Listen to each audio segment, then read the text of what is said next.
Hey guys, this is Subraj Rajan here. இன்னைக்கு வந்து யார் பத்தி பார்க்க போறோம்னு வச்சுக்கோங்களேன். இந்த ஒரு பர்சன் இருக்காங்க இல்லையா, இந்த பர்சனை பார்த்தா வந்து அவங்களை பத்தி நம்ம தெரிஞ்சுக்கவே நம்ம ஆசைப்பட மாட்டோம். சிம்பிளா சொல்ல போனா கண்டுக்கவே மாட்டோம் அப்படின்னு சொல்ல முடியும். நெக்ஸ்ட் பார்த்தா வந்து யூஸ்வலா ஒரு கிரிக்கெட் மேட்ச் நடக்கும்போது பேட்ஸ்மேன் இருப்பாங்க. ஸோ பேட்ஸ்மேன் என்ன நினைப்பாங்கன்னு வச்சுக்கோங்க, பேட்ஸ்மேன் மைண்ட்ல எப்படி இருக்குன்னா வந்து நம்ம என்ன அடிக்க போறோம், நம்ம என்ன ரன் அடிக்க போறோம், நம்ம வந்து ஒரு நல்லா ரன் அடிக்கணும் அப்படின்னு சொல்லிட்டு ஒரு ப்ரெஷர் இருக்கும். பவுலிங் போடுவாங்க இல்லையா, ஸோ அவங்க மைண்ட்ல எப்படி இருக்கணும், அந்த பவுலருக்கு எப்படி இருக்கணும், அந்த மைண்ட்ல நம்ம வந்து ஒரு ரன் வந்து கண்ட்ரோல் பண்ணணும் அப்படின்னு சொல்லிட்டு ஒரு ப்ரெஷர் இருக்கும். பார்க்குற ஆடியன்ஸ்ல இருப்பாங்க இல்லையா, ஸோ அவங்களாம் வந்து நமக்கு பிடிச்ச டீம் இல்லை வந்து நமக்கு பிடிச்ச ஒரு பிளேயர் என்ன அடிக்க போறாங்க, என்ன பண்ண போறாங்க, ஸோ அப்படிங்கிற ஒரு ப்ரெஷர் இருக்கும். ஸோ இந்த மாதிரி எல்லாருக்குமே வந்து ப்ரெஷர் இருக்கும்போது ஸோ அந்த கிரவுண்ட்ல வந்து அப்படியே சிங்கிளா கெத்தா அப்படி நின்றுட்டு டெசிஷன் மேக் பண்றவங்க தான் இவங்க. அந்த சேம் டைம் பார்த்தா வந்து என்னதான் ஃபேமஸான இல்லை வந்து செலிபிரிட்டியான பிளேயரா இருந்தாலும் பார்த்தா வந்து இவங்களை வந்து சார்ந்து தான் கூப்பிடணும். ஸோ அந்த மாதிரி ஒரு பொசிஷன் தான், வேற யாரும் கிடையாது. கிரிக்கெட் அம்பையர்ஸ் அவங்களை பத்தி தான் பார்க்க வரும். யூஸ்வலாக வந்து நம்ம வந்து கிரிக்கெட் அம்பையரை பார்ப்போம், அவங்களை பத்தி ஒரு சின்னதாக வந்து எல்லாத்துக்குமே பேசிக்காக தெரிஞ்சுக்கணும்னு நினைக்கிறேன். ஏன்னா வந்து கிரிக்கெட் பார்க்குற எல்லாத்துக்குமே வந்து சின்ன அம்பையர்னா என்ன பண்ணுவாங்கன்னு தெரியும். பட் அதை பத்தி நம்ம வந்து ரொம்ப பார்க்க போறது கிடையாது இன்னைக்கு. ஸோ அம்பையர்னா இருக்காங்க, கிரிக்கெட் அம்பையர்னா வந்து அந்த அம்பையர் எப்படி ஆக முடியும், அவங்களுக்கு என்ன ஸ்கில்ஸ் தேவைப்படுது, அவங்களுக்கு என்ன எலிஜிபிலிட்டி தேவைப்படுது, ஸோ அவங்களோட சம்பளம் எப்படி இருக்கும், அவங்களோட ஒர்க் டைம் எப்படி இருக்கும், ஸோ அவங்களோட டிமெரிட்ஸ் என்ன, மெரிட்ஸ் என்ன, ஸோ அந்த மாதிரி விஷயங்கள். ஸோ அவங்க வந்து பார்த்தோம்னா வந்து அவங்க பிச்சில் இருக்கும்போது பார்த்தோம்னா அவங்க என்னென்ன எக்யூப்மெண்ட்ஸ் வச்சிருப்பாங்க, என்னென்ன கேலரிஸ்லாம் கையில் வச்சிருப்பாங்க, ஸோ அந்த மாதிரி விஷயங்கள் நிறைய விஷயங்கள் பார்க்க போடும். ரொம்ப இன்ட்ரெஸ்டிங்காக இருக்கும் போது நினைக்கிறேன் இந்த ஒரு வீடியோ, உங்களுக்கும் பிடிக்கும்னு நினைக்கிறேன் உண்மையாலுமே. சரி வாங்க பார்க்கலாம், ஓகேங்களா? Let's go. Sex.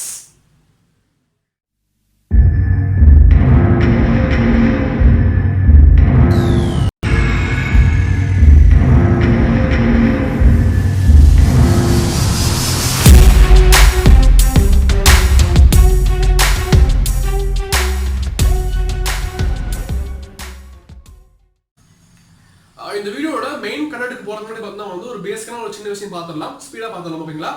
பேசிக்கா பார்த்தா வந்து கிரிக்கெட் மேட்ச்ல பார்த்தோம்னா ஒரு 3 அம்பையர் இருப்பாங்க. ஃபர்ஸ்ட் அம்பையர் எங்க இருப்பாருன்னு வச்சுக்கோங்களேன். ஃபர்ஸ்ட் அம்பையர் பார்த்தா வந்து பேட்ஸ்மேன் இருப்பாங்க, பேட்ஸ்மேனுக்கு ஆப்போசிட்லயே வந்து நின்று இருப்பாங்க, அதாவது பவுலர் ஃப்ரண்ட் அப்படின்னு சொல்ல முடியும். செகண்ட் அம்பையர் பார்த்தா வந்து பேட்ஸ்மேனுக்கு ஸ்கொயர் லெக் டைரக்ஷன்ல இருப்பாங்க. தேர்ட் அம்பையர் பார்த்தா வந்து பிச்சில் வழியில வந்து இருப்பாருன்னு சொல்ல முடியும். ஃபர்ஸ்ட் அம்பையரோட வேலை என்ன வச்சுக்கோங்களேன், அவர் பார்த்தா வந்து நோ பால், நோ வைட், 6, 4 அதெல்லாம் வந்து அவர் வந்து டிசிஷன் மேக் பண்ணுவாரு. சேம் டைம் பார்த்தா வந்து சைனா இண்டிகேஷன் பண்ணுவாருன்னு சொல்ல முடியும். எக்ஸாம்பிள் பார்த்தா வந்து ஒரு 6 அடிக்கிறாங்கன்னு வச்சுக்கோங்களேன், அவர் வந்து 6 சொல்றது பார்த்தா வந்து சைன் பண்ணுவாரு, இந்த மாதிரி சைன் இண்டிகேஷன் பண்ணுவாரு. 4 இப்படி பண்ணுவாரு, இந்த மாதிரி வந்து சைன் இண்டிகேஷன் பண்ணுவாங்க. நெக்ஸ்ட் அம்பையர் பார்த்தா வந்து ஸ்கொயர்ல இருக்கிறாங்க, ஸ்கொயர்ல அம்பையர் இருப்பாரு, அவர் என்ன பண்ணுவாருன்னா வந்து ஒரு ஸ்டம்பிங்ஸ் எல்லாம் வந்து ஒரு ரன் அவுட்லாம் வந்து அவரோட செக்ஷனா இருக்கும், அவர் வந்து டிசிஷன் மேக் பண்ணுவாருன்னு சொல்ல முடியும். சப்போஸ் பார்த்தா வந்து இந்த ரெண்டு பேருக்குமே வந்து ரெண்டு அம்பையருக்கு பார்த்தா வந்து ஒரு டவுட் வருது, டிசிஷன் மேக் பண்றதுல ஒரு டவுட் வருதுன்னு வச்சுக்கோங்களேன், அங்க என்ன பண்ணுவாங்கன்னா வந்து தேர்ட் அம்பையர் வந்து கன்சிடர் பண்ணுவான்னு சொல்ல முடியும். தேர்ட் அம்பையர் என்ன பண்ணுவாருன்னா வச்சுக்கோங்களேன், வெளியே பிச்சுக்கு வெளியே இருப்பாரு, அவர் என்ன பண்ணுவாருன்னா வந்து அந்த நடந்த ஆக்ஷனை பார்த்தா வந்து ஒரு கம்ப்யூட்டர் வந்து ரீப்ளே பண்ணி பார்த்துட்டு டிசிஷன் மேக் பண்ணுவாரு அப்படின்னு சொல்ல முடியும். பேசிக்காவே வந்து இந்த ரூல் கிரிக்கெட் ரூல் என்னன்னு வச்சுக்கோங்களேன், அம்பையர் வந்து என்ன ஃபைனல்ஸ் பண்றாங்களோ அதுதான் வந்து கரெக்டான டிசிஷன் சொல்ல முடியும், அதுதான் வந்து ஃபைனல் டிசிஷன் அப்படின்னு சொல்ல முடியும். சப்போஸ் பார்த்தா வந்து அம்பையர் எடுத்த முடியல பார்த்தா வந்து ஒரு டவுட் வருதுன்னு வச்சுக்கோங்களேன், யார் டவுட் வருதுன்னா வந்து அந்த கிரிக்கெட் பிளேயர்ஸ்க்கு வந்து டவுட் வருதுன்னா வச்சுக்கோங்களேன், அவங்க டிஆர்எஸ் யூஸ் பண்ணலாம், அதாவது டெசிஷன் ரிவ்யூ சிஸ்டம் வந்து சொல்லுவாங்க, டிஆர்எஸ் யூஸ் பண்ணலாம். எக்ஸாம்பிள் பார்த்தா வந்து ஒரு பேட்ஸ்மேன் இருக்காரு, ஸோ அவர் வந்து பார்த்தா வந்து அம்பையர் வந்து அவுட்னு சொல்லிடுறாரு. ஸோ அவுட் சொல்லிட்டு பார்த்தா வந்து அந்த பேட்ஸ்மேன் வந்து டவுட் வருது, நம்ம வந்து அவுட் கிடையாது அப்படின்னு டவுட் வருதுன்னு வச்சுக்கோங்களேன், என்ன பண்ணுவாங்கன்னா வந்து டிஆர்எஸ் வந்து யூஸ் பண்ணலாம். எப்படி யூஸ் பண்ணலாம்னு வச்சுக்கோங்களேன், அவங்க வந்து டி சிம்பிள் காமிக்கணும், டி சிம்பிள் வந்து இந்த மாதிரி டி சிம்பிள் காமிக்கணும். சேம் டைம் பார்த்தா வந்து ஷோல்டருக்கு மேலே வந்து டி சிம்பிள் இப்படி காமிச்சாங்கன்னா பார்த்தா வந்து அந்த ஃபீல்டில் இருக்க அந்த அம்பையர் இருப்பார்ல, அவர் என்ன பண்ணுவாருன்னா வந்து இந்த ஒரு டிசிஷன் பார்த்தா வந்து ரிவ்யூ பண்ணணும் அப்படின்னு சொல்லிட்டு பார்த்தா வந்து என்ன பண்ணுவாருன்னா தேர்ட் அம்பையர் வந்து கன்சிடர் பண்ணுவாருன்னு சொல்ல முடியும். சேம் டைம் பார்த்தா வந்து இந்த ஒரு ஆப்போசிட் அந்த ஃபீல்டிங் டீம் இருப்பாங்க இல்லையா, ஃபீல்டிங் டீம் பார்த்தா வந்து இந்த அம்பையருக்கு எடுத்த முடியும் தப்புன்னு தோணுச்சுன்னு வச்சுக்கலாம், அவங்க டவுட் ஆச்சுன்னு வச்சுக்கலாம், என்ன பண்ணலாம் வந்து அவங்க டிஆர்எஸ் யூஸ் பண்ணலாம். அது யார் சொல்லணும்னு வச்சுக்கலாம், இந்த வந்து ஃபீல்டிங் கேப்டன் இருப்பாங்க, அவங்க தான் வந்து டிஆர் டி சிம்பிள் காமிக்கணும், அதாவது டிஸ்மிஸல் ஆன பேட்ஸ்மேனும் ஒரு ஃபீல்டிங் டீமோட கேப்டன் தான் பார்த்தோம்னா இந்த டிஆர்எஸ் வந்து அந்த டி சிம்பிள் காமிக்கணும் அப்படின்னு சொல்ல முடியும். அந்த மாதிரி தான் வந்து இருக்கு. ஸோ அந்த மாதிரி வந்து அந்த டிஆர்எஸ்க்கு அப்புறம் வந்து என்ன முடிவு சொல்றாங்களோ அதுதான் வந்து ஃபைனல்ஸாக முடியும்னு சொல்ல முடியும். ஸோ இதை பார்த்தோம்னா வந்து அம்பையரை பற்றி ஒரு பேசிக்கான விஷயம். கிரிக்கெட் அம்பையர் பார்த்தா வந்து பேசிக்காவே வந்து சில ஒரு ஸ்கில்ஸ் தேவைப்படுது அப்படின்னு சொல்ல முடியும், சில தன்மைகள் தேவைப்படுது அப்படின்னு சொல்ல முடியும். அது என்ன வச்சுக்கோங்களேன், ஃபர்ஸ்ட் என்னன்னா வந்து கிரிக்கெட்ல பார்த்தோம்னா வந்து ஒரு 42 ரூல்ஸ் இருக்கு, 42 ரூல்ஸ்னு சொல்ல முடியும். அந்த ரூல்ஸ் பார்த்தோம்னா நீங்க தெரிஞ்சிருக்கணும். அந்த சேம் டைம் பார்த்தோம்னா ரியல் டைம்ல அப்ளை பண்ண தெரிஞ்சிருக்கணும். அதாவது ஒரு கிரிக்கெட் மேட்ச் நடக்குதுன்னா வந்து பார்த்தோம்னா வந்து ரியல் டைம்ல நீங்க அப்ளை பண்ண தெரியணும், அந்த ஒரு ஸ்பாட்ல நீங்க வந்து சீக்கிரமா அந்த ரூல்ஸ் அப்ளை பண்ண தெரியணும் அப்படிங்கிற மாதிரி சொல்றாங்க. நெக்ஸ்ட் என்ன வந்து ஒரு மேனேஜ் பண்ண தெரியணும் அப்படிங்கிற மாதிரி சொல்றாங்க. ஒரு கிரிக்கெட் பிளேயர்ஸா இருக்கட்டும், இல்லை வந்து அந்த கிரிக்கெட் மேட்சா இருக்கட்டும், அது வந்து ஒரு மேனேஜ் பண்ண தெரியணும் அப்படிங்கிற மாதிரி சொல்றாங்க. நெக்ஸ்ட் என்ன வந்து ரொம்ப பொறுமையா இருக்கணும் அப்படிங்கிற மாதிரி. ஒரு கிரிக்கெட் மேட்ச் பார்த்தா வந்து ரொம்ப ஒரு சண்டை நடக்கலாம், ஏதோ சம்திங் நடக்கலாம், எதுவும் நடக்கலாம். அப்போ வந்து நீங்க பொறுமையா வந்து இருக்கணும். அப்ப நீங்க வந்து கோபப்படாது, நீங்க வந்து பொறுமையா இருக்கணும் அப்படிங்கிற சொல்றாங்க. நெக்ஸ்ட் வந்து ஸ்பான்டேனியஸ் டிசிஷன், அதாவது சீக்கிரமா ஒரு தன்னிச்சையாக ஒரு சுயமாக சீக்கிரமா ஒரு முடிவு சீக்கிரமா எடுக்கணும் அப்படிங்கிற மாதிரி சொல்றாங்க. ஸோ உங்களுக்கு முன்னாடி என்ன நடக்குதோ அதை பார்த்து சீக்கிரமா நீங்க முடிவு எடுக்கணும், அதை அப்சர்வ் பண்ணி முடிவு எடுக்கணும் அப்படிங்கிற மாதிரி சொல்றாங்க. Next sharp understanding of the game. அந்த கேம் ஒவ்வொரு கேமும் ஒவ்வொரு மாதிரி இருக்கலாம். ஓகேங்களா, அந்த கேம் நீங்க சீக்கிரமா புரிஞ்சுக்கணும். அந்த சைடு புரிஞ்சுட்டு அந்த ஒரு கேமை நீங்க ஆய்வு பண்ணணும், அனாலிட்டிக்கல் பண்ணிட்டு ஒரு கிளியர் திங்கிங்கா ஒரு முடிவு எடுக்கணும் அப்படிங்கிற மாதிரி சொல்றாங்க. இதை பேசிக்கான ஒரு ஸ்கில்ஸ் சொல்ல முடியும் அந்த ஒரு கிரிக்கெட் அம்பையருக்கு. கிரிக்கெட் அம்பையருக்கு ஒரு தனியா ஒரு கோர்ஸ் இல்ல ஒரு காலேஜ் எதுவுமே கிடையாது. ஸோ அப்படி இருக்கும்போது நீங்க தான் ஒரு செல்ஃப் லேர்ன் பண்ணிக்கணும், நீங்க தான் செல்ஃபா ப்ராக்டிஸ் பண்ணிக்கணும், நீங்க தான் லேர்ன் பண்ணிக்கணும் அப்படிங்கிற மாதிரி இருக்கு. பெரிய பெரிய அம்பையர்ஸ் இருப்பாங்களே, பெரிய பெரிய ஃபேமஸ் அம்பையர்ஸ் சொல்றாங்கன்னு வச்சுக்கோங்களேன். இந்த மாதிரி நீங்க கிரிக்கெட் அம்பையர் நீங்க ஆகணும்னா ஒரு ஸ்டேட் லெவல் பிளேயர் இல்ல ஒரு கிளப் லெவல் பிளேயரா நீங்க இருந்தா கரெக்டா இருக்கும் அப்படிங்கிற சொல்றாங்க. அப்படின்னா கொஞ்சம் ஈஸியா இருக்கும் அதை கிளியர் பண்றதுக்கு அப்படிங்கிற சொல்றாங்க. இது கட்டாயம் கிடையாது, அப்படி நீங்க பிளேயரா இருந்தா கொஞ்சம் ஈஸியா இருக்கும் அப்படிங்கிற சொல்றாங்க. ஓகேங்களா, அதுதான் ஒரு விஷயமா இருக்கு. ஃபர்ஸ்ட் நீங்க என்ன பண்ணணும்னு வச்சுக்கோங்களேன், ஒவ்வொரு இந்தியாவில் ஒவ்வொரு ஸ்டேட் இருக்கு, ஒவ்வொரு ஸ்டேட்லயும் ஒவ்வொரு ஸ்டேட்டுக்கும் ஒரு கிரிக்கெட் அசோசியேஷன் இருக்கும். அந்த மாதிரி இருக்கும்போது தமிழ்நாடுக்கும் இருக்கும். தமிழ்நாடு கிரிக்கெட் அசோசியேஷன் அப்படின்னு சொல்லுவாங்க, TCA அப்படின்னு சொல்லுவாங்க. TCA என்ன பண்ணுவாங்கன்னு வச்சுக்கோங்களேன், ஃபர்ஸ்ட் 2 எக்ஸாம் வைப்பாங்க.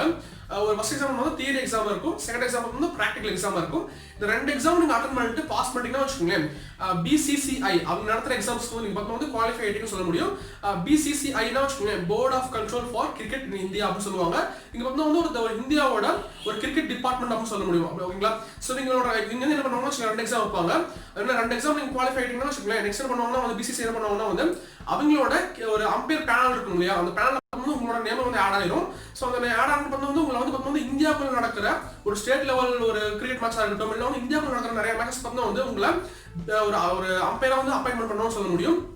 பண்ணிட்டு BCCI என்ன பண்ணுவாங்கன்னு வச்சுக்கோங்களேன், உங்களை ஒரு பார்த்துட்டு இருப்பாங்க, நீங்க எப்படி growth ஆகுறீங்க, எப்படி பர்ஃபார்மன்ஸ் பண்றீங்க, அதெல்லாம் பார்த்துட்டு நீங்க நல்லா பண்ணீங்கன்னு வச்சுக்கோங்களேன், BCCI என்ன பண்ணுவாங்கன்னா ICCக்கு உங்களை ரெக்கமெண்ட் பண்ணுவாங்க, ஒரு பரிந்துரைப்பாங்கன்னு சொல்ல முடியும். உங்க நல்லா பண்ற பையன் அப்படின்னு சொல்லுவான்னு சொல்ல முடியும். ICCனா என்ன வச்சுக்கோங்களேன், இன்டர்நேஷனல் கிரிக்கெட் கவுன்சில் அப்படின்னு சொல்ல முடியும். ஸோ இவங்க இந்த மாதிரி BCCI ICCக்கு ரெக்கமெண்ட் பண்ண வேண்டிய ICCI என்ன பண்ணுவாங்கன்னா உங்களை இன்டர்நேஷனல் மேட்ச் இருக்கும் இல்லையா, ஒரு இந்தியா ஆஸ்திரேலியா அந்த மாதிரி இன்டர்நேஷனல் மேட்ச் இருக்கும் இல்லையா, ஒரு டெஸ்ட் மேட்சா இருக்கட்டும், இல்லை ஒரு வேர்ல்டு கப்பா இருக்கட்டும், T20 வேர்ல்டு கப்பா இருக்கட்டும், பெரிய பெரிய இன்டர்நேஷனல் மேட்ச் உங்களை அம்பையரா போடுவாங்கன்னு சொல்ல முடியும். ஸோ இப்படிதான் ஒரு கிரிக்கெட் அம்பையரா போக முடியும் அப்படிங்கிற மாதிரி இருக்கு. ஒரு இம்பார்ட்டன்ட் விஷயம் என்ன வச்சுக்கோங்களேன், எல்லாத்துக்கும் கொஞ்சம் பயம் வரும். என்ன இந்த எக்ஸாம்ஸ் வைக்கிறாங்க பாத்தியா இல்லையா, இந்த எக்ஸாம்ஸ்ல எல்லா எக்ஸாம்லயும் நீங்க 90% மேல வந்தா மட்டும் தான் நீங்க குவாலிஃபை ஆக முடியும் அப்படிங்கிற மாதிரி சொல்றாங்க. இது பார்க்கும்போது எனக்கு கொஞ்சம் பயமா இருந்துச்சு. கிரிக்கெட் அம்பையர் எவ்வளவு சம்பளம் வரும், எவ்வளவு பே ஸ்கேல் வரும் அப்படின்னு பார்க்கும்போது வச்சுக்கோங்களேன், இந்த BCCI நடத்துற அந்த ஒரு மேட்ச் இருக்கும் இல்லையா, ஒரு நேஷனல் லெவல் மேட்சஸ், ஒரு ஸ்டேட் லெவல் மேட்ச் எல்லாம் இருக்கும் இல்லையா.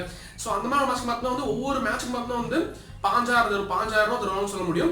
நெக்ஸ்ட் ஒரு லோக்கல் டோர்னமெண்ட்ஸ், அதாவது ஒரு கார்பரேட்ஸ் நடத்துற டோர்னமெண்ட்ஸ் இருக்கும் இல்லையா, ஒரு கம்பெனிஸ் நடத்துற டோர்னமெண்ட்ஸ் இருக்கும் இல்லையா, எக்ஸாம்பிள் ஒரு IPL இருக்கும் இல்லையா, IPL அந்த மாதிரி மேட்ச் பார்த்தா ஒரு 1,200 பார்த்தா ஒரு 10,000 வரைக்கும் தருவாங்கன்னு சொல்ல முடியும் ஒரு பர் மேட்ச்க்கு. உங்களோட கிரேட் எப்படி இருக்கும், உங்களோட அம்பையர் கிரேட் எவ்வளவு இருக்கும், அதுக்கேற்ற மாதிரி 1,200 10,000 வரைக்கும் ஒரு மேட்ச் தருவாங்கன்னு சொல்ல முடியும். இன்டர்நேஷனல் மேட்ச் பார்த்தா வச்சுக்கோங்களேன், இந்த மாதிரி வேர்ல்டு கப் அந்த மாதிரி இருக்கும் இல்லையா, ஒன் டே மேட்சஸ், டெஸ்ட் மேட்ச்லாம் இருக்கும் இல்லையா, இன்டர்நேஷனல் மேட்ச் இருக்கும் இல்லையா. ஸோ அந்த மேட்ச் பார்த்தா அந்த ஒரு மேட்ச் பார்த்தா $800 இருந்து $1,000 வரைக்கும் தருவாங்க சொல்ல முடியும். இந்தியன் ருபீஸ்ல பார்த்தா ஒரு 65,000 இருந்து பார்த்தா 80,000 வரைக்கும் போகும் அப்படிங்கிற மாதிரி இருக்கு ஒரு மேட்சுக்கு. எந்த விதமான ஜாபா இருந்தாலும் பார்த்தா அதுல ஒரு நன்மையும் இருக்கும், ஒரு தீமையும் இருக்கும். அப்படி பார்க்கும்போது கிரிக்கெட் அம்பையர் பார்க்கும்போது நன்மைகள்னு பார்த்தோம்னா இது ஒரு நல்ல ஒரு சேலரி தரக்கூடிய, ஒரு நல்ல ஒரு சம்பளம் தரக்கூடிய ஒரு ஜாப் சொல்ல முடியும். ஒரு நேஷனல் லெவல், ஒரு இன்டர்நேஷனல் லெவல் நீங்க இருந்தீங்கன்னு வச்சுக்கோங்களேன், ஒரு நல்ல ஒரு சம்பளம் உங்களுக்கு கிடைக்கும் உண்மையிலே ஒரு ஹை லெவல் சம்பளம் தான் சொல்ல முடியும். ஓகேங்களா, நெக்ஸ்ட் பார்த்தோம்னா ரொம்ப ஒரு ரெஸ்பெக்ட்ஃபுல்லான ஒரு ஜாப் சொல்ல முடியும். முன்னாடி சொல்லியிருப்போம் இல்லையா, ஒரு பெரிய ஃபேமஸான ஒரு பிளேயரா இருந்தாலும் பார்த்தோம்னா உங்களை சார்ந்து கூப்பிடுவாங்க, ரொம்ப ரெஸ்பெக்ட்ஃபுல்லாக நடத்துவாங்க அப்படின்னு சொல்றாங்க. அப்படிங்கிற மாதிரி தான் இருக்கும். நெக்ஸ்ட் நீங்க ஏதாவது ஒரு தப்பான ஒரு முடிவு எடுத்துட்டீங்க அப்படிங்கும்போது வச்சுக்கோங்க, நீங்க தப்பான ஒரு முடிவு எடுத்துட்டீங்க அப்படிங்கும்போது ஒரு BCCI இல்ல ஒரு ICC அவங்க பார்த்தா உங்க மேல ரொம்ப ஒரு பெரிய ஒரு தண்டனை எல்லாம் கொடுக்க மாட்டாங்க அப்படிங்கிற மாதிரி இருக்கு. ஒரு எக்ஸ்ட்ரீம் கேஸா போகும்போது தான் நீங்களே ஒரு கோவப்பட்டீங்க, அந்த மாதிரி எக்ஸ்ட்ரீம் கேஸா போகும்போது தான் உங்களுக்கு பார்த்தா அப்பயும் பார்த்தா ஒரு 2 or 3 மேட்சஸ் பார்த்தா அப்படிதான் பேன் பண்ணுவாங்க அப்படிங்கிற மாதிரி தான் சொல்றாங்க. ஒரு 2-3 மேட்சஸ் பேன் பண்ணுவாங்க அப்படிங்கிற மாதிரி தான் இருக்கு. ரொம்ப எக்ஸ்ட்ரீமான ஒரு பனிஷ்மெண்ட்ல கொடுக்க மாட்டாங்க அப்படிங்கிற மாதிரி தான் இருக்கு. இப்போ என்ன பார்க்க போறோம்னா வந்து கிரிக்கெட் அம்பையர் இருக்கலாம் அந்த ஒர்க்கோட தீமைகள் பார்க்க போறோம்னு சொல்ல முடியும். டிமெரிட்ஸ் பார்க்கலாம் ஓகேங்களா. ஃபர்ஸ்ட் என்ன வச்சுக்கோங்களேன், இந்த வந்து ரொம்ப ஸ்ட்ரெஸ் லெவல் அதிகமாக போகும் இந்த ஒரு ஜாப்ல. உண்மையுமே போகும், எந்த ஒரு மனுஷன் இருந்தாலுமே இந்த ஒரு ஜாப் போகும்போது ரொம்ப ஸ்ட்ரெஸ் லெவல் அதிகமாக போகும். இந்த மாதிரி ஸ்ட்ரெஸ் லெவல் அதிகமாக போகும்போது கூட நீங்க வந்து ரொம்ப காமா இருக்கணும் அப்படிங்கிற சொல்றாங்க. ஃபார் எக்ஸாம்பிள் ஒரு ஒரு ஃபேமஸான ஒரு கிரிக்கெட் பிளேயர் தான் வச்சுக்கோங்களேன். அவர் வந்து பேட்டிங் பண்றாரு. ஸோ அவர் வந்து அவுட்டே கிடையாது, நீங்க வந்து அவுட்னு சொல்லிட்டு ஒரு டிசிஷன் மேக் பண்ணிடுறீங்க. அப்படி தான் வச்சுக்கோங்களேன், எல்லா இடத்துலயும் ப்ரெஷரா இருக்கும். ஒரு ஆடியன்ஸ் சைடும் ப்ரெஷரா இருக்கும், ஒரு சோஷியல் மீடியாவில் உங்களை பத்தி பேசுவாங்க. இப்போ நிறைய ஸ்ட்ரெஸ் லெவல்ஸ் நிறைய அதிகமாகிட்டே தான் இருக்கும். நீங்க அப்பயும் காமாகிற மாதிரி தான் இருக்கும். நெக்ஸ்ட் பாயிண்ட் என்ன, செகண்ட் பாயிண்ட் என்ன வச்சுக்கோங்களேன், இந்த ஒரு கிரிக்கெட் அம்பையர் கரியர் இருக்கு இல்லையா, இது பக்கம் வந்து உங்களோட பர்ஃபார்மன்ஸை பேஸ் பண்ண மாதிரி தான் இருக்கும். ஒரு பெர்மனன்ட் ஜாப்லாம் கிடையாது, பர்ஃபார்மன்ஸை பேஸ் பண்ண மாதிரி தான் கட்டணும்னு சொல்ல முடியும். நீங்க பர்ஃபார்மன்ஸ் எந்த அளவுக்கு அதிகமாக கொடுக்குறீங்களோ, எந்த அளவுக்கு அக்யூரேட்டா நீங்க டிசிஷன் மேக் பண்றீங்களோ, ஸோ அந்த அளவுக்கு தான் பார்த்தா வந்து உங்களோட நெக்ஸ்ட் மேட்ச்ல வந்து உங்களுக்கு வந்து ஒர்க் இருக்கா இல்லையா அப்படிங்கிறது வந்து பார்த்தா வந்து நிர்ணயிக்கப்படும் அப்படின்னு சொல்றாங்க. ஸோ வந்து பார்த்தா வந்து நீங்க கரெக்டாக நீங்க பர்ஃபார்மன்ஸ் கரெக்டாக கம்மியாக கொடுத்தீங்கன்னா வந்து உங்களை வந்து நெக்ஸ்ட் மேட்ச்ல போட மாட்டாங்க அப்படிங்கிற மாதிரி தான் இருக்கு. அதான் ஒவ்வொரு மேட்ச்ல தான் ஒரு சேலரி தராங்க, அதனால வந்து உங்களோட கரியர் வந்து ஒரு கேள்விக்குறியாயிரும் அப்படிங்கிற மாதிரி தான் இருக்கு. ஓகேங்களா. நெக்ஸ்ட் என்ன பார்த்தோம்னா வச்சுக்கோங்களேன், இப்போ டெக்னாலஜி பார்த்தா வந்து ரொம்ப அதிகமாகிட்டே போயிட்டு இருக்கு. இப்போ வரப்போ ரொம்ப டெக்னாலஜி ரொம்ப க்ரோத் ஆகிட்டே போயிட்டு இருக்கு. ஸோ அப்படி இருக்கும்போது வச்சுக்கோங்களேன், ஃபியூச்சர்ல பார்த்தோம்னா வந்து இந்த மாதிரி ஒரு ஹியூமன் இருக்காங்க, ஹியூமன் அம்பையர் வந்து ரீப்ளேஸ் பண்ணிட்டு ஒரு ரோபோவை வந்து ஆட் பண்ணுறதுக்கு வாய்ப்பு அதிகமாக இருக்கு அப்படின்னு சொல்றாங்க. அது வந்து ஹியூமனோட பார்த்தோம்னா ரோபோ வந்து கரெக்டாக வந்து அக்யூரேட்டா அந்த ஒரு டிசிஷன் மேக் பண்ணும் அப்படிங்கிற மாதிரி வந்து சொல்றாங்க அப்படின்னு சொல்ல முடியும். நெக்ஸ்ட் என்ன வச்சுக்கோங்களேன், இந்த மாதிரி வந்து கிரிக்கெட் அம்பையர் ஆகணும் வந்து அந்த மேட்ச் பிச்சில் இருக்கும்போது வந்து ஒரு 42 ரூல்ஸ் மட்டும் தெரிஞ்சா போகாது அப்படின்னு சொல்றாங்க. ஏன்னா வந்து கிரிக்கெட் மேட்ச்ல பார்த்தோம்னா நிறைய வந்து ஒரு ப்ராப்ளம்ஸ் வந்து வாய்ப்பு இருக்கு. ஒரு சண்டை போடுறவங்க திடீர்னு இல்லை வந்து ஒரு லைட் வந்து டிம் ஆகிறவங்க நிறைய பிரச்சனை இருக்கும். நீங்களே பார்க்க முடியும். அந்த கிரிக்கெட் மேட்ச்ல பார்த்தோம்னா வந்து ஒரு பிளேயர்ஸ் இருப்பாங்க, பிளேயர்ஸ்க்கு அப்புறம் பார்த்தோம்னா அம்பையர்ஸ் மட்டும் தான் இருப்பாங்க, மற்ற யாரும் உள்ள அதிகம் வரமாட்டாங்க மோஸ்ட்லி. ஏன்னா எல்லாமே பார்த்தோம்னா வந்து அந்த ஒரு பிளேயர்ஸை மேனேஜ் பண்றதா இருக்கட்டும், இல்லை வந்து ஒரு கிரிக்கெட் மேட்சை மேனேஜ் பண்றதா இருக்கட்டும், எல்லாம் பார்த்தோம்னா வந்து கிரிக்கெட் அம்பையர் தான் பண்ணுவாங்க. ஒரு மனவரமா மட்டும் தான் பார்த்தோம்னா அந்த ஒரு மேட்ல தூக்கிட்டு வருவாங்க, எல்லாம் வந்து அந்த ஸ்டாஃப்ஸ்லாம் வருவாங்க. மற்றபடி பார்த்தோம்னா எல்லாமே பார்த்தோம்னா வந்து கிரிக்கெட் அம்பையர்ஸ் தான் வந்து மேனேஜ் பண்ணுவாங்கன்னு சொல்ல முடியும். அப்படிதான் அந்த மாதிரி இருக்கு. அந்த கிரிக்கெட் அம்பையரோட பார்த்தோம்னா ஒர்க் டைம் பார்க்கலாம். ஃபார் எக்ஸாம்பிள் பார்த்தோம்னா ஒன் டே மேட்ச் எடுத்துக்கலாம் வச்சுக்கோங்களேன். ஒன் டே மேட்ச் பார்த்தோம்னா 11 AM ஒரு 11 மணிக்கு வந்து ஆரம்பிக்குதுன்னா அந்த மேட்ச் ஆரம்பிக்குதுன்னா நீங்க பார்த்தோம்னா 9 மணிக்கு அங்கே வந்துடும், பிச்சுக்கு போயிடுவாங்க. போயிட்டு பார்த்தோம்னா 10 மணிக்கு பார்த்தோம்னா வந்து அந்த டீம் அஃபிஷியல் இருப்பாங்க, டீம் கோச் இருப்பாங்க, அவங்களோட சேர்ந்து பார்த்தோம்னா வந்து அந்த பிச் எப்படி சொல்லிட்டு வந்து அனலைஸ் பண்ணுவாங்க, டிஸ்கஸ் பண்ணுவாங்க சொல்ல முடியும். 11 மணிக்கு பார்த்தோம்னா வந்து பிச்சுக்குள்ள வருவாங்க, உள்ள வந்து பார்த்தோம்னா வந்து அந்த மேட்ச் ஸ்டார்ட் ஆகும். ஸ்டார்ட் ஆகிட்டு பார்த்தோம்னா நீங்க டிவியில் பார்த்துக்க முடியும், அவங்க என்ன பண்ணணும் டிவியில் பார்த்துக்க முடியும். ஸோ அதெல்லாம் அவங்க பண்ணிட்டே வருவாங்க. 2 PM பார்த்தோம்னா வந்து ஒரு பிரேக் எடுப்பாங்க, ½ hour பிரேக் எடுப்பாங்க. 2:30க்கு மறுபடியும் வந்து பிச்சுக்கு வருவாங்க, மறுபடியும் மேட்ச் நடக்கும். 6 மணிக்கு பார்த்தோம்னா வந்து மேட்ச் முடிஞ்சிடும். இந்த மாதிரி தான் வந்து மேட்ச் முடிஞ்சிட்டு பார்த்தோம்னா அந்த டிசிஷன் வந்து கரெக்டாக யார் ஜெயிச்சான்னு சொல்லிட்டு வந்து அவர் வந்து டிசிஷன் மேக் பண்ணிடுவாங்க. இதுதான் வந்து அவங்களோட ஒர்க் டைம் சொல்ல முடியும். கிரிக்கெட் பேட்ஸ்மேன்ஸ் இருப்பாங்க இல்லையா, அவங்களாம் பார்த்தோம்னா அவங்களோட சேஃப்டியாக பார்த்தோம்னா வந்து நிறைய எக்யூப்மெண்ட்ஸ்லாம் வச்சிருப்பாங்க சொல்ல முடியும். ஃபார் எக்ஸாம்பிள் பார்த்தோம்னா வந்து ஒரு ஹெல்மெட்டாக இருக்கட்டும், இல்லை வந்து ஒரு ரெஸ்ட் பேடாக இருக்கட்டும், ஜெஸ்ட் பேடாக இருக்கட்டும், க்ளவுஸாக இருக்கட்டும், தை பேடாக இருக்கட்டும், இல்லை வந்து ஷூவாக இருக்கட்டும், இந்த மாதிரி நிறையா வந்து எக்யூப்மெண்ட்ஸ் வச்சிருப்பாங்க. ஸோ அதே மாதிரி பார்த்தோம்னா வந்து கிரிக்கெட் அம்பையர்ஸும் வந்து வச்சிருப்பாங்க சொல்ல முடியும். ஸோ அதில் ஃபர்ஸ்ட் எக்யூப்மெண்ட் என்ன வச்சுக்கோங்களேன், ஃபோர் ஆர்ம் ஷீல்டு அப்படின்னு சொல்ல முடியும். இது பார்த்தோம்னா வந்து லெஃப்ட் ஹேண்ட்ல வந்து வச்சிருப்பாங்க சொல்ல முடியும். இது லாலிபாப் ஷேப்பில் இருக்கும். பார்க்கறதுக்கு பார்த்தோம்னா வந்து ஒரு கேப்டன் அமெரிக்கா மாதிரி வந்து இருக்குன்னு சொல்ல முடியும். எப்படி இருக்கும்போது அதோட திக்னஸ் எவ்வளோ இருக்குன்னு வச்சுக்கோங்களேன், 6 mm இருக்கும். அதோட வெயிட் பார்த்தோம்னா வந்து 1 kg வரைக்கும் வந்து வரும்னு சொல்றாங்க. அது வந்து எதனால செய்யப்படுதுன்னா வச்சுக்கோங்களேன், பர்பெக்ஸ் அப்படின்னு சொல்லுவாங்க. அது வந்து பாலிமெத்தில் மெத்தாக்ரைலேட் அப்படின்னு சொல்லுவாங்க. ஸோ அதனால செய்யப்படுதுன்னு சொல்ல முடியும். இது பார்த்தோம்னா வச்சுக்கோங்களேன், எதுக்கு யூஸ் பண்றாங்கன்னு வச்சுக்கோங்களேன், ஒரு பேட்ஸ்மேன் இருக்காருன்னு வச்சுக்கோங்களேன். பேட்ஸ்மேன் பார்த்தோம்னா வந்து ஒரு எக்ஸாம்பிளுக்கு ஒரு ஸ்ட்ரைட் டிரைவ் அடிக்கிறாரு, அடிக்க பார்த்தோம்னா அந்த பால் ஸ்ட்ரைட்டாக தான் வரும். அப்போ பார்த்தோம்னா அந்த பால் வந்து தற்காத்து கொள்றது பார்த்தா வந்து யூஸ் பண்ணலாம் அப்படிங்கிற மாதிரி இருக்கு. அப்படிங்கிற மாதிரி தான் யூஸ் பண்ணுறாங்க. ஏன்னா வச்சுக்கோங்களேன், இது வந்து எப்போ வந்து ஃபர்ஸ்ட் ஸ்டார்ட் பண்ணாங்கன்னா 2015 வேர்ல்டு கப் தான் வந்து ஃபர்ஸ்ட் வந்து ஆக்சன் ஃபோர்ட் அப்படிங்கிற ஒரு கிரிக்கெட் அம்பையர் வந்து ஸ்டார்ட் பண்ணாங்க. இந்த ஒரு இதை வந்து ஸ்டார்ட் பண்ணாமல் சொல்ல முடியும். ஸோ இந்த மாதிரி வந்து கிரிக்கெட் அம்பையருக்கு பார்த்தோம்னா வந்து எப்போ வந்து சேஃப்டி ப்ரிகாஷன்லாம் எடுக்கலாம்னு சொல்லிட்டு எப்போ யோசிச்சாங்கன்னு வச்சுக்கோங்களேன், 2014 பார்த்தோம்னா வந்து இஸ்ரேல் நடந்த ஒரு மேட்ச்ல பார்த்தோம்னா வந்து இஸ்ரேலுங்கிற ஒரு நாடு இருக்கு. ஸோ அந்த நாட்டில் நடந்த ஒரு மேட்ச்ல பார்த்தோம்னா வந்து ஒரு ஹில்லல் ஆஸ்கர் அப்படின்னு சொல்லிட்டு ஒரு அம்பையர் வந்து அம்பையரா இருந்தாரு அந்த மேட்சுக்கு. ஸோ அப்புறம் இருக்கும்போது அந்த பேட்ஸ்மேன் அடிச்ச ஒரு பால் வந்து அவரோட நெக்லேயே பட்டு அவர் வந்து இறந்து போயிட்டாரு அப்படிங்கிற மாதிரி சொல்றாங்க.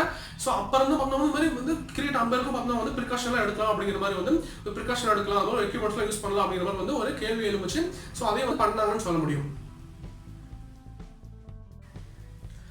Second equipment counter. ஸோ இது வந்து பார்த்தோம்னா அந்த அம்பையர்ஸோட கையிலே இருக்குன்னு சொல்ல முடியும். ஒரு சின்ன மிஷின் மாதிரி இருக்கும். இது பார்த்தோம்னா வந்து எவ்வளோ ஓவர்ஸ் முடிஞ்சிருக்கு, எவ்வளோ வந்து விக்கெட்ஸ் வந்துருக்கு, எவ்வளோ பால்ஸ் முடிஞ்சுன்னு சொல்லிட்டு அதை நோட் பண்ணிக்கலாம் அந்த மிஷினில். ஸோ இந்த வந்து இதை யூஸ் பண்ணுறாங்க இந்த மிஷினை. ஸோ இந்த மிஷின் வரதுக்கு முன்னாடி பார்த்தோம்னா வந்து ஒரு 6 கல்ல யூஸ் பண்ணான்னு சொல்ல முடியும். 6 கல் இல்லை வந்து ஒரு 6 காயின்ஸ் அந்த மாதிரி யூஸ் பண்ணான்னு சொல்ல முடியும். எக்ஸாம்பிள் பார்த்தா வந்து ஒரு கையில் நமக்கு 6 கல் இருக்குன்னு வச்சுக்கோங்களேன். 6 கல் வச்சிருப்பாங்க ஒரு கையில். வந்து ஒரு பால் வந்து போட்டு முடிக்கிறாங்கன்னு வச்சுக்கோங்களேன். ஒரு பால் போட்டு முடிச்சிட்டாங்கன்னா இந்த 6 கல் இருக்குல்ல, அந்த 6 கல் ஒரு கல் எடுத்து இந்த பக்கம் இந்த கையில் வச்சிருப்பாங்க அப்படின்னு சொல்ல முடியும். அப்படியே சேஞ்ச் பண்ணிப்பாங்க ஒரு கல்லை மட்டும். அப்படி சேஞ்ச் பண்ணா வந்து இந்த கையில் ஒரு கல் தான் இருக்கு அப்படின்னா ஒரு பால் வந்து போட்டு முடிச்சிட்டாங்க அப்படிங்கிற மாதிரி வந்து இண்டிகேஷனாக இருக்கும். மறக்க மாட்டாங்க அப்படிங்கிற மாதிரி தான் இருந்துச்சு. ஸோ இதான் யூஸ் பண்ணிருந்தாங்க. தேர்ட் எக்யூப்மெண்ட் என்னன்னா வந்து ஸ்னீக்கோமீட்டர் அப்படின்னு சொல்லுவாங்க. இது பார்த்தீங்கன்னா எதுக்கு யூஸ் பண்றாங்கன்னு வச்சுக்கோங்களேன். பேட்ஸ்மேன் இருக்காரு இல்லையா, பேட்ஸ்மேன் பார்த்தீங்கன்னா வந்து அந்த பால் வரும். அந்த பால் பார்த்தீங்கன்னா வந்து பேட்ஸ்மேனோட பேட்ல பட்டுச்சா இல்லை வந்து பேட்ல பட்டுச்சா இல்லை வந்து கிரவுண்ட்ல பட்டுச்சா அப்படிங்கிறத வந்து கண்டுபிடிக்கிறது பார்த்தீங்கன்னா யூஸ் பண்ணணும்னு சொல்ல முடியும். ஸோ இது என்ன பண்ணணும்னு வச்சுக்கோங்களேன், அந்த ஒரு சவுண்டை வந்து பார்த்தீங்கன்னா வந்து அப்படியே கேப்சர் பண்ணும், சவுண்ட் வந்து ரெக்கார்ட் பண்ணும் அப்படிங்கிற மாதிரி தான் இருக்கு. ஸோ இது வந்து எங்க இருக்கணும்னு வச்சுக்கோங்களேன், பேட்ஸ்மேன் இருக்காரு இல்லையா, பேட்ஸ்மேனுக்கு பின்னாடி இருக்க அந்த ஸ்டெம்ஸ்ல வந்து அது வந்து வச்சிருப்பாங்கன்னு சொல்ல முடியும். இது பார்த்தீங்கன்னா சவுண்ட் வந்து கேப் பண்ணணும் அப்படிங்கிற மாதிரி இருக்கு. ஸோ தேர்ட் என்ன பண்ணுவாங்கன்னா வச்சுக்கோங்களேன், அந்த ஒரு வீடியோவையும் அந்த ஸ்லோ மோஷன் வீடியோவையும் ஸோ இந்த சவுண்டையும் வந்து கம்பேர் பண்ணி பார்த்து கரெக்டாக வந்து அது எங்கே வந்து அந்த பால் பட்டிருக்கு அப்படின்னு சொல்லி வந்து ஃபைன் பண்ணணும்னு சொல்ல முடியும். ஸோ இன்னும் அந்த ஒரு பேட்டர்ன் வந்து தெரியுமா, ஒரு பேட்டர்ன் காய்ப்பாங்க இல்லையா, இந்த மாதிரி எக்ஸாக்டாக ஒரு பேட்டர்ன் காய்ப்பாங்க.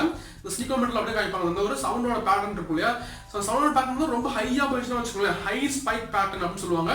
ஹையா போயிருந்தா வச்சுக்கோங்க, அது பார்த்தா வந்து பேட்ல பட்டிருக்கு அப்படின்னு அர்த்தம். ரொம்ப திக்கா இருந்துச்சுன்னு வச்சுக்கோங்க, ரொம்ப திக்கா நெருக்கமா சின்னதாக வந்து போயிருந்துச்சுன்னா வந்து அது பார்த்தா வந்து ஒரு பேட்லயோ இல்லை வந்து கிரவுண்ட்லயோ பட்ட மாதிரி அப்படின்னு சொல்றாங்க. ஸோ இந்த மாதிரி கண்டுபிடிப்பாங்கன்னு சொல்ல முடியும். ஃபோர்த் எக்யூப்மெண்ட் என்னன்னா வந்து பால் காட்ச் அப்படின்னு சொல்லுவாங்க.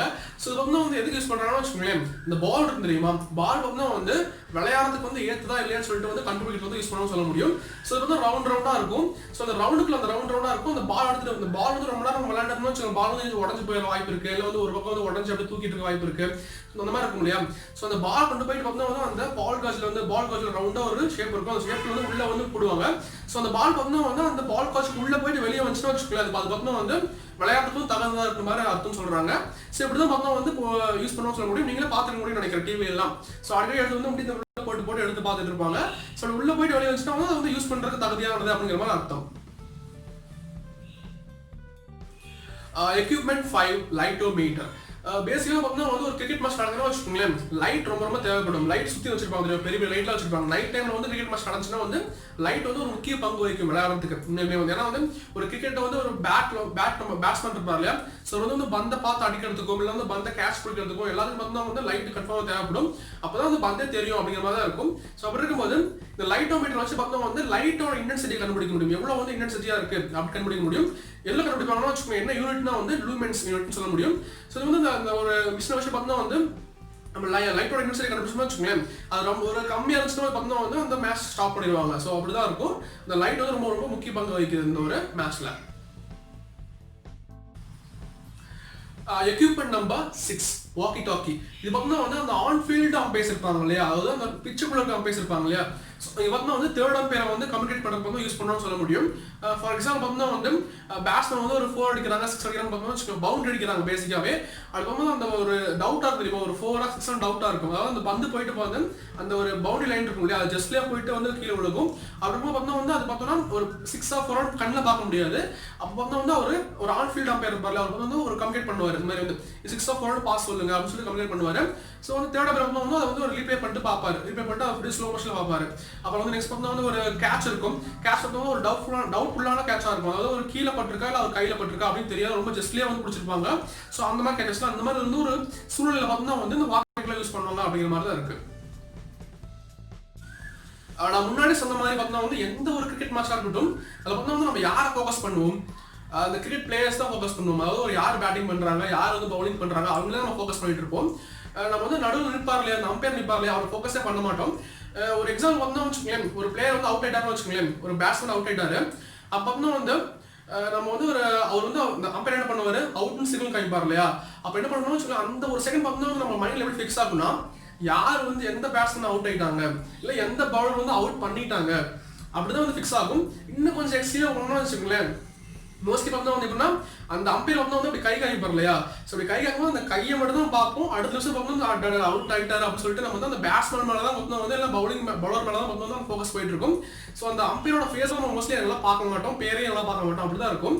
நான் என்ன சொல்ல வரேன்னா வச்சுக்கோங்களேன், ஒரு எந்த ஒரு வேலையை பார்த்தா வந்து ஒரு நன்மை இருக்கும் தீமை இருக்கும் சரிங்களா. ஸோ அப்படி இருக்கும்போது எந்த ஒரு நல்லாவும் நம்ம சம்பாரிச்சோம்னு வச்சு பார்த்தோம்னா வந்து அந்த வேலை பார்த்தா வந்து ஒரு மதிப்புமிக்கிறது தான், ஒரு புனிதமான வேலை தான் அப்படின்னு சொல்ல வரேன். இதுதான் என்னோட கருத்து இந்த ஒரு வீடியோல இருந்து. ஸோ இந்த வீடியோ உங்களுக்கு பிடிச்சிருந்தா பார்த்தா உங்க ஃப்ரெண்ட்ஸுக்கு ஷேர் பண்ணுங்க. ஸோ நான் ஏதாவது மிஸ் பண்ணிட்டுனா வச்சுக்கோங்க, ஏதாவது ஃபேக்ட்ஸ் மிஸ் பண்ணிட்டுனா வந்து அது உங்களுக்கு தெரிஞ்சிருந்தா பார்த்தா வந்து நீங்கள் கமெண்ட்ல சொல்லுங்க. அதாவது ஸோ நீங்கள் கனெக்ட் பண்ணி பார்த்தா வந்து கமெண்ட்லையும் டிஸ்கிரிப்ஷன்லையும் பார்த்தா வந்து என்னோட சோஷியல் மீடியா லிங்க்ஸ் நான் கொடுத்துருக்கேன். ஸோ அவங்க நீங்கள் பேசலாம் ஓகேங்களா. நெக்ஸ்ட் வீடியோ பார்க்கலாம். Until then, Subhraj signing off here. Cool.